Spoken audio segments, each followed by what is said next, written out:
ഞാൻ ക്രൂരമായ സൈബർ ആക്രമണം നേരിടുന്നു.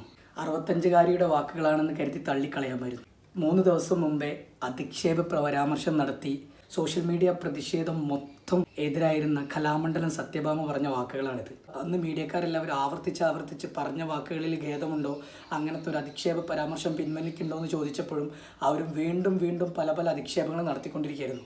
പക്ഷേ ഇപ്പോൾ സോഷ്യൽ മീഡിയ പവറിൽ അവർക്ക് മനസ്സിലായി. അപ്പോൾ അവരിപ്പോൾ റിക്വസ്റ്റ് ചെയ്യാണ്, അവർക്കെതിരെ വരുന്ന രൂക്ഷമായ സോഷ്യൽ മീഡിയ അറ്റാക്ക്, ഒരാളുടെ പരാമർശം അത് തെറ്റാണെന്ന് ബോധ്യപ്പെട്ടാൽ എത്രത്തോളം സോഷ്യൽ മീഡിയ അതിനെതിരെ ഇറങ്ങുമെന്നും ആ സോഷ്യൽ മീഡിയയുടെ ഒരു ഇമ്പാക്റ്റ് കൊണ്ട് ഒരാൾക്ക് കണ്ണു തുറപ്പിക്കാൻ പറ്റുമെന്നുള്ളത് സോഷ്യൽ മീഡിയയുടെ വലിയൊരു ഇമ്പാക്റ്റായിട്ട് തന്നെ നമുക്ക് മനസ്സിലാക്കാം. എന്തായാലും അവർക്ക് കുറച്ചെങ്കിലും ഞാൻ പറഞ്ഞത് തെറ്റായി പോയി എന്ന് തോന്നിയിട്ടുണ്ടെങ്കിൽ ഇതിനെതിരെ പ്രതികരിച്ച എല്ലാവരുടെയും വിജയമാണ്.